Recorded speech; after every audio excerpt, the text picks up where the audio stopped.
சர்க்கம் 76. ஸ்ரீராமன் பரசுராமருடைய செருக்கை அடக்கிட செய்தி கூறல். இன்னனும் பரசுராமர் சொன்ன சொற்களை கேட்ட ஸ்ரீராமன் அவரை போல் தாமும் ஆரவாரம் செய்யாமல் தந்தை அருகில் இருப்பது பற்றி அடக்கம் கொண்டு உரத்த குரலின்றி, சுவாமின், உமது தந்தையை ஒரு சத்திரியன் கொன்றதற்காக சத்திரிய பூண்டையெல்லாம் 21 படிகால் நீர் கருவழித்த கடுஞ்செயலை நானும் அறிவேன். அது நன்றே. நீர் என்னை வீரியமற்றவனாகவும் சத்திரிய தர்மப்படி போர் புரிய வல்லமையற்றவனாகவும் நினைத்து அவமதிப்பாக பேசின பேச்சு நியாயமற்றது. எனது தேஜஸையும் வலிமையையும் இதோ காட்டுகிறேன் பாரும் என்று சொல்லி அப்பரசுராமரது கையில் இருந்த வில்லையும் அம்பையும் அவலீலையாக கைப்பற்றி உடனே நாணேற்றி அம்பு தொடுத்து சிறிது கோபக்குறியுடன், பரசுராமரே, நீர் அந்தணராய் இருத்தல் பற்றியும் விஸ்வாமித்திரருக்கு உறவினராய் இருத்தல் பற்றியும் எனக்கு பூஜிக்க உரியவராகின்றீர். ஆதலால் உமது உயிரை கவருமாறு உம்மீது அம்பு எய்யகில்லேன். உமது பாதங்களில் உள்ள சக்தியையாவது தவ வலிமையினால் நீர் சேமித்து வைத்திருக்கின்ற உலகங்களையாவது நாசம் செய்திட போகின்றேன். இரண்டில் எது உமக்கு விருப்பமானது சொல்லும். இப்போது நான் தொடுத்த அம்பானது ஏதேனும் ஒன்றை செய்தன்றி நில்லாது என்று கூறினன்.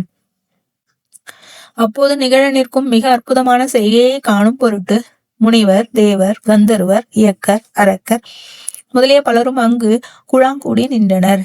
ஸ்ரீராமபிரான் விஷ்ணு தனுசை வாங்கி கையிலேந்தி நிற்க உலகமெல்லாம் திகைக்க பரசுராமர் வீரியம் இழந்தவராகி திகிலடைந்து ஸ்ரீராமனை நோக்கி, மகானுபாவனை, உன்னை சாக்ஷாத் நாராயணமூர்த்தியாக நான் அறுதியிடுகின்றேன். முன்பொருகால் பூமி முழுவதையும் நான் கஷ்யபருக்கு தானம் செய்து விட்டபடியால் அவருக்கு அதீனமான பூமியில் நான் இருக்க தகுதியற்றவனாய் இருக்கின்றேன். பகலில் எங்கு திருந்தாலும் இரவில் நான் பூமியில் வசிப்பதில்லை. மகேந்திரமலையில் போயிருப்பேன். ஆதலால் என் காலிலுள்ள சக்தியை அடிக்காமல் தவ வலிமையை அடித்திடுதல் நலம். உலகுக்கும் நாதனான உன்பால் நான் தோல்வி அடைந்ததனால் எனக்கு சிறிதும் அவமானம் இல்லை. ராமா, இவ்வம்பை எனது புண்ணிய கர்மங்களின் மீது எய்ய வேண்டுகின்றேன். எய்தால் அதை நான் பார்த்துவிட்டு மகேந்திரமலைக்கு சென்று சேர்ந்திடுவேன் என்று வினயம் பட கூறினர். ராமபிரான் அவ்வண்ணமாகவே அம்பை எய்த அளவில் பரசுராமர் தாம் தமது வலிமையினால் சேமித்து வைத்திருந்த புண்ணியலோகங்கள் பாரவடிக்கப்பட்டவனவாக உணர்ந்து ராமனை வலம் வந்து விடை பெற்று மகேந்திரமலைக்கு விரைந்து சென்றார். பிறகு திசைகளெல்லாம் இருள் நீங்கி ஒளிமிக்கன. தேவர், முனிவர் முதலானோர் ராமனை மிகவும் புகழ்ந்து சென்றனர். ராமன் கதை கேளுங்கள், ஸ்ரீ ரகுராமன் கதை கேளுங்கள். ராமன் கதை கேளுங்கள்.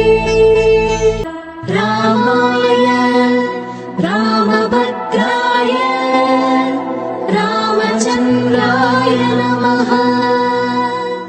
ఈ జగమంతా రామమయం. రామ రామ రామ రామ రామ రామ రామ రామ రామ.